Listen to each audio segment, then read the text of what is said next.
Bom dia, meus amores! Vamos dar início a mais uma semana de estudos. Hoje a aula é de ciências e iremos falar sobre a transformação da matéria. Meus amores, todos os dias e em todos os lugares podemos observar transformações nos materiais ao nosso redor e até mesmo dentro de nós.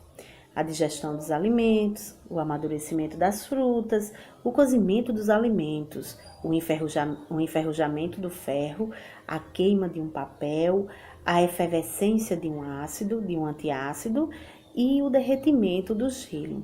São apenas alguns exemplos de muitas transformações da matéria que ocorrem o tempo todo. Essas transformações, elas são chamadas na química de fenômenos e elas indicam qualquer mudança que ocorre em um material.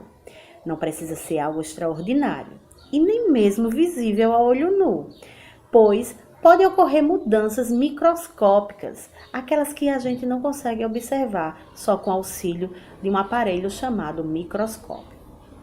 As transformações ou os fenômenos, eles podem ser classificados em dois tipos, fenômenos físicos e fenômenos químicos.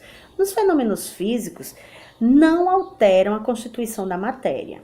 É uma transformação passageira e reversível, pois, apesar de o material ele sofrer uma alteração na sua forma, no seu tamanho, na sua aparência ou até no seu estado físico, ele continua sendo constituído da mesma substância química. A maioria dos fenômenos físicos corresponde à mudança do estado físico, certo? Vamos ver um exemplo no qual vocês vão poder entender essa mudança. O gelo, ele é constituído de moléculas de H2O, com volume e com a forma constante. Isso ocorre porque suas moléculas estão em posições fixas, formando um retículo cristalino. Quando o gelo derrete, isso é, sofre uma fusão, muda para o estado líquido, que também é constituído de moléculas de H2O, sendo, portanto, a mesma substância. Porém, houve uma transformação física, pois agora ela tem volume constante, mas forma variável. Isso se dá porque suas moléculas possuem maior liberdade de movimentação, certo? Outros exemplos de fenômenos físicos são corte do bolo, dilatação de um metal pelo calor, dissolução do açúcar na água, um papel picado, a condensação, a mudança. Lembram que a gente estudou a mudança do estado gasoso para o líquido? Então, meus amores, esses fenômenos eles podem ser reversíveis, né? Podem voltar. E agora, o fenômeno químico são aqueles em que a constituição da matéria ela muda e não pode voltar mais.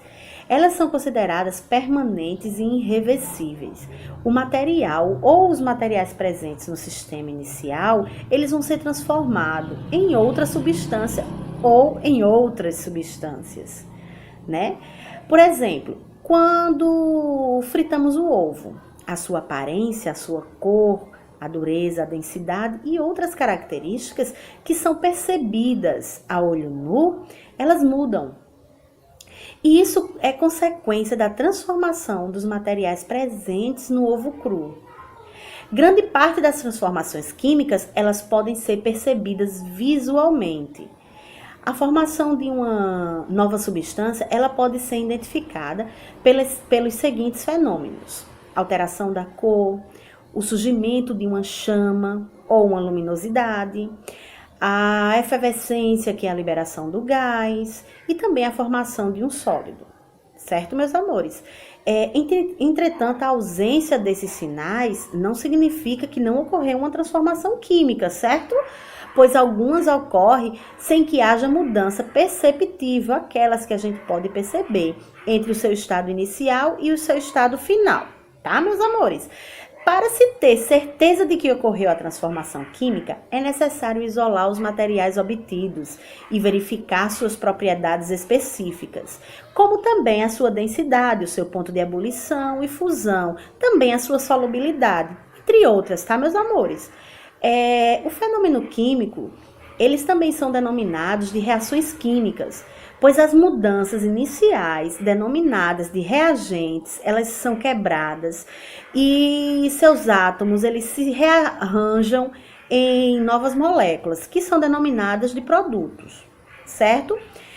Veja como isso é diferente do que ocorre nos fenômenos físicos, por meio de exemplo da combustão do carvão. Olha só, o carvão, ele é o carbono, que é chamado de reagente, junto com o oxigênio do ar, que é o O2, os dois vão reagir, formando assim o gás carbônico, que é o CO2, e vai liberar calor para o meio. Então, observa que as moléculas iniciais elas foram quebradas e formou-se uma nova molécula. Para entender mais sobre essa reação química e como ela é representada, no futuro vocês irão estudar o que acontece no seu meio e como ela acontece, certo? Então, espero que vocês tenham entendido. Deixarei logo após o vídeo o exercício, certo, meus amores? Tia tá morrendo de saudade. Fiquem em casa. Se cuidem, por favor.